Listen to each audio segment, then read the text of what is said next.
Students, I hope you all are fine. As you all know that school is off and we are studying by online classes. Students, جیسا کہ آپ سب جانتے ہیں کہ ہم لوگوں نے اپنے آن لائن کلاسز سے اپنی اسٹڈی کو کنٹینیو کر رکھا ہے، تو اسی لحاظ سے ہم لوگوں کا سلیبس کمپلیٹ ہو چکا ہے، تو ہم ریویژن ورک کی تیاری کر رہے ہیں۔ آپ لوگوں نے اپنا آبجیکٹیو پیپر کو اچھے طریقے سے فل کیا ہوگا اور آنیسٹی کے ساتھ اس پہ ورک کیا ہوگا۔ ناؤ اب ہم سبجیکٹیو پیپر کی طرف موو کر رہے ہیں، اور میں نے اس میں لاسٹ ٹائم آپ لوگوں کو آخرت پر ایمان کے سوال جواب دیے تھے، اور آپ لوگوں نے اس کے سوال جواب کو کاپی میں لکھنا تھا، دین اس کے بعد یاد کر کے ٹیسٹ دینا تھا۔ تو اسٹوڈنٹس، ہمارے آج کے نیکسٹ 2 چیپٹرز ہیں جو میں آپ لوگوں کو ایکسپلین کروں گی، اور میں ان کے کویشچن آنسر بتاؤں گی کہ ان کے کویشچن آنسر آپ نے کون سے یاد کرنے ہیں۔ Okay, now let's start our new topics. Our new topic is غزوہ حنین، جو کہ میں نے آپ لوگوں کو پہلے بھی ایکسپلین کر دیا تھا، لیکن میں پھر بھی ایکسپلین کروں گی آپ لوگوں کو تاکہ آپ لوگوں کے ذہن میں بیٹھ جائے یہ چیپٹر۔ حنین مکہ مکرمہ اور طائف کے درمیان ایک وادی کا نام ہے۔ فتح مکہ کے بعد اس مقام پر مسلمانوں اور بنو ثقیف اور بنو حوازن کے قبیلوں میں جنگ ہوئی۔ اس مقام کی نسبت سے اس جنگ کو غزوہ حنین کہتے ہیں۔ حنین کیا ہے؟ مکہ مکرمہ اور طائف کے درمیان دونوں شہر ہیں، ان کے درمیان ایک وادی ہے، ولیج کہتے ہیں، اس کا نام حنین ہے۔ فتح مکہ کے بعد اس مقام پر مسلمانوں اور بنو ثقیف اور بنو حوازن کے قبیلوں میں جنگ ہوئی تھی۔ اسی مقام کی نسبت سے اس جنگ کو غزوہ حنین کہتے ہیں۔ پس منظر کیا ہے اس کا، کیسے یہ جنگ جو ہے جو شروع ہوئی تھی، کس طریقے سے اس کو جنگ کو شروع کیا گیا تھا، اس کا آغاز کیسے ہوا تھا، یہ چیپٹر میں ہم ریڈ کریں گے۔ رمضان المبارک 8 ہجری میں فتح مکہ کی شاندار کامیابی کے بعد قریش مکہ کا غرور خاک میں مل گیا۔ جیسے ہی پتہ چلا سب کافروں کو، کفار کو، مشرکین کو کہ حضرت محمد صلی اللہ علیہ وسلم اور ان کے ساتھیوں نے فتح مکہ کر لیا ہے اور مکہ میں اپنا جھنڈا لہرا دیا ہے، تو اس پہ سب میں بے چینی پھیل گئی۔ کچھ متکبر قبائل کے علاوہ سارا عرب اسلام کے زیر نگیں آ چکا تھا۔ کچھ تکبر والے قبیلے تھے جو کہ نہیں چاہتے تھے کہ ہم حضرت محمد صلی اللہ علیہ وسلم کا دین جو ہے قبول کریں، تو ان کے علاوہ سارے عرب نے اسلام قبول کر لیا تھا، جس کی وجہ سے فتح مکہ بھی پیش آیا۔ ان قبائل میں بنو حوازن اور بنو ثقیف اسلامی دشمنی میں سر فہرست تھے۔ ان مغرور قبائل کو یہ بات اپنی عزت نفس کے خلاف معلوم ہو رہی تھی کہ مسلمانوں کے سامنے اپنے گھٹنے ٹیک دیں۔ بنو حوازن، بنو ثقیف اور ارد گرد کے قبائل نے مالک بن عوف نصری کی قیادت میں جنگ کی تیاری شروع کر دی۔ اب یہ جو 2 قبیلے تھے یہ تو سب سے پہلے شامل تھے، لیکن اس کے علاوہ بھی کچھ اور دیگر قبائل تھے جو کہ چاہتے تھے کہ ہم مسلمانوں سے جنگ کریں اور ان سے جیتیں تاکہ ہم پھر سے اپنا رعب اور دبدبہ پالیں، اپنی حکومت لے آئیں۔ تو مالک بن عوف نصری تھا، اس کی سربراہی میں سب نے جنگ کی تیاری شروع کر دی۔ مالک بن عوف نصری جو تھا وہ ہر قیمت پر جنگ جیتنا چاہتا تھا، اس لیے اس نے فوج کو حکم دیا کہ وہ اپنے ساتھ اپنے بیوی، بچے، مال مویشی بھی لے لے، تاکہ جنگ کے دوران میں ہر سپاہی اپنے اہل و عیال کی حفاظت کے جذبے کے ساتھ لڑے۔ مالک بن عوف نصری نے حوازن کے علاقے وادی طاؤس میں پڑاؤ ڈالا۔ مالک بن عوف نصری نے جنگ کے جیتنے کا یہ طریقہ کار اختیار کیا کہ اپنے سپاہیوں کو بولا، اپنے جو سپاہی تھے اس کے سولجر، ان کو بولا کہ نا اپنے فیملی ریلیٹیوز اور اپنے جو پیٹس وغیرہ ہیں، جانور جو ہیں، ان سب کو لے لو، تاکہ تمہارے اندر یہ جذبہ ہو کہ ہمیں ان سب کو پروٹیکٹ کرنا ہے، تو تم اسی جذبے کے ساتھ اور اچھے سے لڑ سکو۔ نبی اکرم صلی اللہ علیہ وسلم کے جاسوس تھے، لیکن جب نبی اکرم صلی اللہ علیہ وسلم کو ان قبائل کی جنگی تیاری کا علم ہوا تو آپ نے حضرت ابو درداء سلمہ رضی اللہ تعالیٰ عنہ کو اس معاملے کی مکمل خبر لانے کے لیے روانہ کیا، اور پھر حضرت ابو درداء سلمہ رضی اللہ تعالیٰ عنہ نے واپس آ کر آپ صلی اللہ علیہ وسلم کو تمام صورتحال سے آگاہ کیا۔ یہ سب ہوتا گیا، حضرت محمد صلی اللہ علیہ وسلم کو پتہ چل گیا کہ ہاں بھائی بنو ثقیف اور بنو حوازن کے جو قبیلے ہیں وہ جنگ کی تیاری کر رہے ہیں، اور ان کے ساتھ دیگر قبائل بھی شامل ہو چکے ہیں جو کہ مسلمانوں پر حملہ کرنا چاہتے ہیں۔ تو جب نبی اکرم صلی اللہ علیہ وسلم 6 شوال 8 ہجری کو حنین کی طرف روانہ ہوئے، تو جب حضرت محمد صلی اللہ علیہ وسلم حنین کی طرف روانہ ہوئے اپنے لوگوں کے ساتھ مل کر، تو ان کے ساتھ 12,000 صحابہ اکرام رضی اللہ تعالیٰ عنہم کا لشکر تھا۔ لشکر میں 10,000 لوگ وہ تھے جو فتح مکہ میں شریک تھے، اور 2,000 لوگ مکہ کے نو مسلم تھے۔ 10,000 لوگ وہ تھے جو فتح مکہ میں شریک تھے جب حضرت محمد صلی اللہ علیہ وسلم نے فتح مکہ کیا، تو جب حضرت محمد صلی اللہ علیہ وسلم کے ساتھ یہ لوگ شریک تھے، شانہ بشانہ کھڑے تھے۔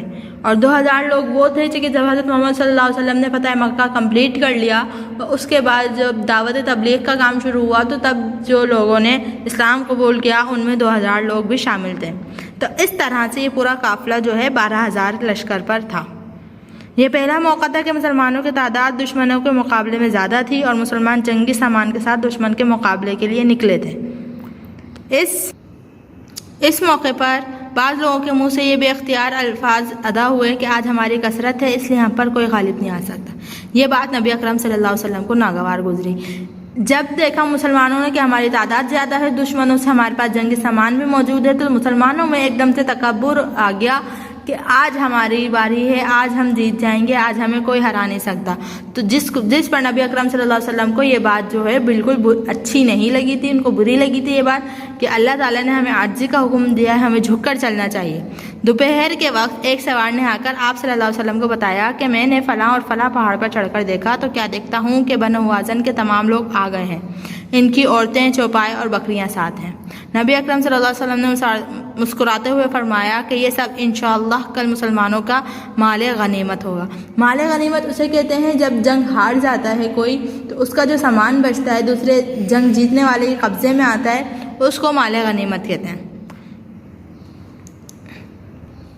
اسلامی لشکر 10 شوال کو حنین کی وادی میں پہنچا۔ مالک بن عوف پہلے ہی اپنے لشکر سمیت وادی حنین میں آ چکا تھا۔ اس نے رات کے اندھیرے میں اپنے تیر اندازوں کو وادی کی گھاٹیوں اور تنگ راستوں میں چھپا دیا تھا۔ مسلمان دشمن کی موجودگی سے بالکل بے خبر تھے۔ نبی اکرم صلی اللہ علیہ وسلم نے سحر کے وقت اسلامی لشکر کو منظم کیا اور لوگوں میں جھنڈے تقسیم کیا۔ اسلامی لشکر کی قیادت حضرت خالد بن ولید رضی اللہ تعالیٰ عنہ کر رہے تھے۔ جو ہی لشکر وادی میں داخل ہوا، تیر اندازوں نے حملہ کر دیا۔ اس اچانک حملے سے مسلمان سنبھل نہ سکے اور بھگدڑ مچ گئی، مسلمان منتشر ہو گئے، یہاں تک کہ آپ صلی اللہ علیہ وسلم کے ارد گرد بہت تھوڑے مسلمان رہ گئے۔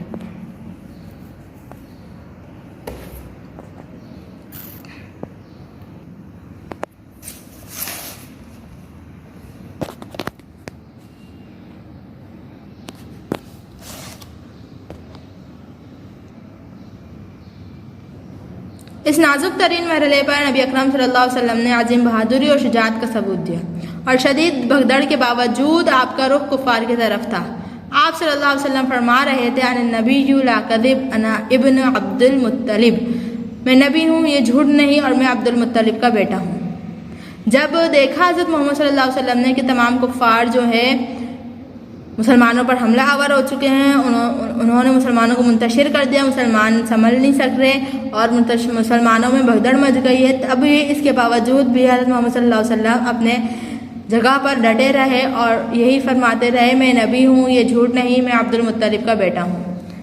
نبی اکرم صلی اللہ علیہ وسلم کے حکم پر حضرت عباس رضی اللہ تعالیٰ عنہ نے مسلمانوں کو پکارا۔ مہاجرین اور انصار نے اس پکار کو سنا تو سب مسلمان پلٹے اور ایک مرکز پر جمع ہو گئے۔ پھر مسلمان اس جوش سے لڑے کہ جنگ کا رخ بدل کر رکھ دیا۔ اس دوران میں نبی اکرم صلی اللہ علیہ وسلم نے ایک مٹھی بھر مٹی لے کر دشمن کی طرف پھینکتے ہوئے فرمایا، شاہت الوجوہ، چہرے بگڑ جائیں۔ یہ مٹھی بھر مٹی اس طرح پھیلی کہ دشمن کا کوئی فرد ایسا نہ تھا جس کی آنکھ اس سے بھر نہ گئی ہو۔ اس کے بعد ان کی قوت ٹوٹتی چلی اور مسلمانوں کو فتح نصیب ہوئی۔ نبی اکرم صلی اللہ علیہ وسلم کے حکم پر حضرت عباس رضی اللہ تعالیٰ عنہ نے مسلمانوں کو پکارا تھا کہ مہاجرون انصار نے اس پکار کو سنا تو فوراً پلٹ گئے اور پھر اس طرح اور اس زور سے لڑے کہ جنگ کا رخ ہی بدل گیا، اور پھر حضرت محمد صلی اللہ علیہ وسلم نے اپنے ہاتھ میں ایک مٹھی بھر کر مٹی لی اور پھر اس کو دشمن کی طرف پھینکتے ہوئے فرمایا کہ تم لوگوں کے چہرے بگڑ جائیں، اور پھر اس کے بعد ان کی قوت ٹوٹتی چلی گئی اور پھر مسلمانوں کو فتح نصیب ہوئی۔ قرآن مجید میں اللہ تعالیٰ نے غزوہ حنین کا ذکر سورہ توبہ میں فرمایا ہے، اور اللہ تعالیٰ نے اپنے قرآن میں ارشاد فرمایا ہے کہ قرآن مجید میں اللہ تعالیٰ نے غزوہ حنین کا ذکر ان الفاظ میں کیا ہے، اور اللہ نے حنین کے دن تمہاری مدد کی جب تمہیں تمہاری کثرت نے غرور میں ڈال دیا تھا، پس وہ تمہارے کچھ کام نہ آئی اور زمین کی کشادگی کے باوجود تم پر تنگ ہو گئی، پھر تم لوگ پیٹ پھیر کر بھاگے، پھر اللہ نے اپنے رسول اور مومنین پر تسکین نازل کی اور ایسا لشکر نازل کیا جسے تم نے نہیں دیکھا، اور کفر کرنے والوں کو سزا دی، اور یہی کافروں کا بدلہ ہے۔ تو جب یہ اس طرح سے اللہ تعالیٰ نے سورۃ توبہ میں ذکر فرمایا کہ تمہاری کثرت نے تمہیں غرور میں ڈال دیا تھا، ہم نے پیچھے پڑھا کہ جب مسلمان کہہ رہے تھے کہ ہم تعداد میں زیادہ ہیں اور ہمارے پاس جنگی سامان بھی زیادہ ہے، ہمارے پاس جنگی سامان بھی زیادہ ہے اور ہمیں کوئی نہیں ہرا سکتا، تو یہ بات حضرت محمد صلی اللہ علیہ وسلم کے ساتھ ساتھ اللہ تعالیٰ کو بھی ناگوار گزری تھی۔ تو اس طرح اللہ تعالیٰ نے ان کی مدد کی ان سب چیزوں کے باوجود بھی۔ حنین کے میدان میں نبی اکرم صلی اللہ علیہ وسلم کے ساتھ ثابت قدم رہنے والے صحابہ میں سے چند نام یہ ہیں: حضرت ابوبکر صدیق رضی اللہ تعالیٰ عنہ، حضرت عمر فاروق رضی اللہ تعالیٰ عنہ، حضرت علی رضی اللہ تعالیٰ عنہ، حضرت عباس رضی اللہ تعالیٰ عنہ، حضرت سفیان رضی اللہ تعالیٰ عنہ، حضرت فضل بن عباس رضی اللہ تعالیٰ عنہ، حضرت ربیعہ رضی اللہ تعالیٰ عنہ، حضرت اسامہ رضی اللہ تعالیٰ عنہ، اور حضرت عبداللہ بن زبیر رضی اللہ تعالیٰ عنہم۔ یہ سب وہ صحابی ہیں جو حضرت محمد صلی اللہ علیہ وسلم کے ثابت قدمی کے ساتھ ڈٹے رہے تھے۔ تو اسٹوڈنٹ یہ سب جنگ ہو گئی، غزوہ حنین ہو گیا، تو اس سے ہمیں کیا نتائج اثرات ملے تھے ہمیں کہ غزوہ حنین سے درجہ ذیل نتائج حاصل ہوئے۔ مسلمانوں نے غزوہ حنین میں دشمن کو شکست دی تھی، اس کے علاوہ بڑی مقدار میں مال غنیمت ان کے ہاتھ آیا تھا، کیونکہ مال غنیمت وہ تھا کہ جب مالک بن عوف نصری نے کہا تھا کہ یہ سب جو ہے سپاہیوں کو کہا تھا کہ اپنے مال مویشی کو بھی ساتھ لے چلو، اس میں 6000 قیدی، 24000 اونٹ، 40000 سے زیادہ بکریاں اور 4000 اوقیہ چاندی شامل تھی۔ بنو ثقیف کے تقریباً 70 آدمی مارے گئے اور ہزاروں افراد قیدی بنا لیے گئے۔ اس جنگ کے قیدیوں میں حضرت محمد صلی اللہ علیہ وسلم کی رضائی بہن حضرت شیمہ رضی اللہ تعالیٰ عنہا بھی تھیں۔ آپ صلی اللہ علیہ وسلم نے انہیں ان کی قوم میں واپس کر دیا۔ نبی اکرم صلی اللہ علیہ وسلم نے اپنے خاندان کے حصے میں آنے والے قیدیوں کو رہا کر دیا۔ آپ صلی اللہ علیہ وسلم کی اتباع میں صحابہ اکرام رضی اللہ تعالیٰ عنہم نے بھی اپنے حصے کے قیدی رہا کر دیے۔ مسلمانوں کے اس حسن سلوک سے متاثر ہو کر بہت زیادہ لوگ مسلمان ہو گئے۔ جب دیکھا کہ کفار نے دیکھا یا مشرکین نے دیکھا کہ جب مسلمان اس قدر رحم دلی کا مظاہرہ کر رہے ہیں اور ان کا اسلام انہیں رحم دلی کا درس دیتا ہے، اور بھی بہت سی چیزیں جو لوگوں کے رحم کرنے کی ہوتی ہیں وہ کرتے ہیں، تو اس سے متاثر ہو کر بہت سارے لوگ مسلمان بھی ہو گئے تھے۔ اس جنگ میں مسلمانوں کو عرب کی طرف سے مکمل اطمینان نصیب ہوا کہ ہاں اب کوئی ہمارا دشمن نہیں ہے عرب میں، اب کوئی ہم پر جنگ کرنے کی ہمت نہیں کر سکتا۔ نبی اکرم صلی اللہ علیہ وسلم نے صبر و استقامت کا عملی مظاہرہ کیا۔ آپ کے معجزے نے مسلمانوں کے ایمان کو مضبوط کیا۔ مسلمانوں نے سبق سیکھا کہ جنگ غرور، تکبر اور اسباب پر بھروسے سے نہیں بلکہ اچھی حکمت عملی اور اللہ تعالیٰ کی مدد سے جیتی جاتی ہیں۔ تو اسٹوڈنٹس یہ آپ لوگوں کا سبق تھا آج کا۔ آج میں نے آپ لوگوں کو یہ غزوہ حنین کا چیپٹر ایکسپلین کر دیا۔ ناؤ میں I will tell you the question answer of for test. آپ نے شارٹ کویشچن آنسر میں سب سے پہلے سوال الف اور سوال بے، غزوہ حنین میں مسلمانوں کے خلاف کون کون سے قبائل شامل تھے اور مالک بن عوف نے جنگ جیتنے کے لیے کیا طریقہ اختیار کیا، یہ دو سوال ہیں شارٹ کویشچن آنسر۔ یہ آپ لوگوں نے کاپی میں لکھنے ہیں ریویژن ورک کے حساب سے، اور پھر اس کے بعد آپ نے اس کا جواب لکھنا ہے اور پھر یاد کرنے ہیں یہ دونوں کویشچن آنسر۔ اور لانگ کویشچن آنسر میں آپ نے سب سے لاسٹ کویشچن ہے غزوہ حنین کے نتائج اور اثرات بیان کریں۔ آپ نے یہ کویشچن اتارنا ہے کاپی میں، پھر اس کا جواب اتارنا ہے، اور پھر اس کے بعد آپ لوگوں نے اس کا ٹیسٹ دینا ہے یاد کر کے۔ یہ ہو گیا آپ کا ایک چیپٹر۔ دین ہمارا دوسرا چیپٹر ہے سلطان صلاح الدین ایوبی۔ سو اسٹوڈنٹ ہمارا دوسرا چیپٹر ہے سلطان صلاح الدین ایوبی۔ میں آپ کو اس کا مختصر سا تعارف بتا دیتی ہوں اور پھر میں بتا دیتی ہوں کہ سلطان صلاح الدین ایوبی نے کیا کیا تھا۔ سلطان صلاح الدین ایوبی کا اصل نام یوسف تھا۔ سلطان صلاح الدین ایوبی 1138 عیسوی میں عراق کے شہر تقریت میں پیدا ہوئے تھے۔ سلطان صلاح الدین ایوبی کے والد کا نام نجم الدین ایوب تھا اور وہ عراق کے شہر کے حکمران نور الدین زنگی کی فوج میں اعلیٰ افسر تھے۔ صلاح الدین ایوبی نے بھی اپنے باپ کے نقش قدم پر چلتے ہوئے نور الدین کی فوج میں شامل ہو گئے۔ اس کے بعد صلاح الدین ایوبی کا سب سے بڑا کارنامہ یہ ہے کہ صلاح الدین ایوبی نے بیت المقدس کی فتح کی۔ وہ کس طرح سے وہ ہم پڑھتے ہیں۔ بیت المقدس فلسطین میں ہے اور مسلمانوں کا قبلہ اول ہے۔ پہلی صلیبی جنگ کے بعد عیسائیوں نے بیت المقدس پر قبضہ کر لیا۔ صلاح الدین ایوبی بیت المقدس کو آزاد کرانا چاہتے تھے کیونکہ بیت المقدس ہمارا یعنی مسلمانوں کا قبلہ پہلا قبلہ ہے۔ 1187 میں عیسوی میں صلاح الدین ایوبی نے بیت المقدس پر حملہ کر دیا۔ انہوں نے شہر کا محاصرہ کیا اور منجنیق کے ذریعے سے شہر پر حملہ کیا۔ آخرکار شہر والے ہتھیار ڈالنے پر مجبور ہو گئے۔ صلاح الدین ایوبی کا سب سے بڑا کارنامہ بیت المقدس کی فتح ہے۔ پہلی صلیبی جنگ کے بعد عیسائیوں نے مسلمانوں پر جو مظالم ڈھائے تھے ان کا انتقام لینے کے بجائے صلاح الدین ایوبی نے اعلان کیا کہ عیسائی فدیہ ادا کرتے ہوئے 40 دن کے اندر سلامتی کے ساتھ شہر سے نکل جائیں۔ بہت سے شہریوں کو انہیں فدیہ لیے بغیر چھوڑ دیا۔ ایک مورخ لین پول سلطان صلاح الدین ایوبی کی عظمت بیان کرتے ہوئے لکھتا ہے کہ اس دوران میں ایک واقعہ بھی ایسا پیش نہیں آیا جس میں کسی عیسائی پر زیادتی کی گئی ہو۔ تو جب سلطان صلاح الدین ایوبی نے بیت المقدس فتح کر لیا تو جو کافر تھے یعنی جو عیسائی لوگ تھے ان کو بھی کہا کہ 40 دن کے اندر چلے جائیں۔ ان پر کوئی ظلم و ستم نہیں ڈھائے گئے جیسے عیسائیوں نے مسلمانوں پر ڈھائے تھے۔ بیت المقدس مسجد اقصی کے گنبد پر عیسائیوں نے صلیب لگائی ہوئی تھی۔ فتح کے بعد صلیب ہٹا دی گئی اور مسجد کو بحال کر دیا گیا۔ جب یہ مسجد بحال ہو گئی تو صلاح الدین ایوبی نے سب سے پہلے مسجد اقصی میں جمعہ کی نماز ادا کی اور پھر اس کے بعد اس فتح کی یاد میں بہت سے شفا خانے اور مدرسے بھی تعمیر کر دیے۔ بیت المقدس کی فتح کا جشن پوری اسلامی دنیا نے منایا۔ سلطان صلاح الدین ایوبی علم سے محبت کرنے والے انسان تھے۔ انہوں نے جگہ جگہ مدرسے اور کتب خانے بنائے ہوئے تھے۔ آپ کی مجلس میں ہمیشہ اہل دانش جمع رہتے تھے۔ آپ اہل علم کی بے پناہ قدر کرتے تھے۔ آپ کے دور کے کئی شفا خانے، مسافر خانے اور مساجد آج بھی مصر اور شام میں کسی نہ کسی نام سے یا صورت میں موجود ہیں۔ آپ یتیموں اور بے سہاروں کا خاص خیال رکھتے تھے۔ حکومت کی ساری آمدنی لوگوں کی فلاح و بہبود میں خرچ ہوتی تھی اور رعایا کی خبر گیری کرتے اور مسائل کے حل کے لیے کھلی کچہری لگاتے تھے تاکہ کسی کے ذات بھی ظلم یا زیادتی نہ ہو۔ ہمیشہ انصاف کو آگے رکھا۔ سیرت و کردار۔ حضرت سلطان صلاح الدین ایوبی اعلیٰ اخلاق و کردار کے مالک، نہایت متقی اور پرہیزگار انسان تھے۔ عدل و انصاف، رحم دلی اور فیاضی، صبر اور علم دوستی میں بے مثال تھے۔ آپ احسان کرنے والے اور عفو و درگزر کرنے سے کام لیتے اور حلیم و بردبار تھے۔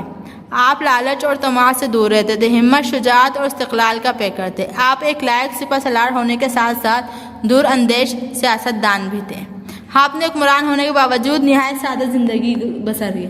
یہ سلطان صلاح الدین ایوبی کا اخلاق اور کردار تھا جس کی وجہ سے سب ان کو پسند کرتے تھے اور بہت سارے لوگ ان کو دیکھ کر مسلمان ہو گئے۔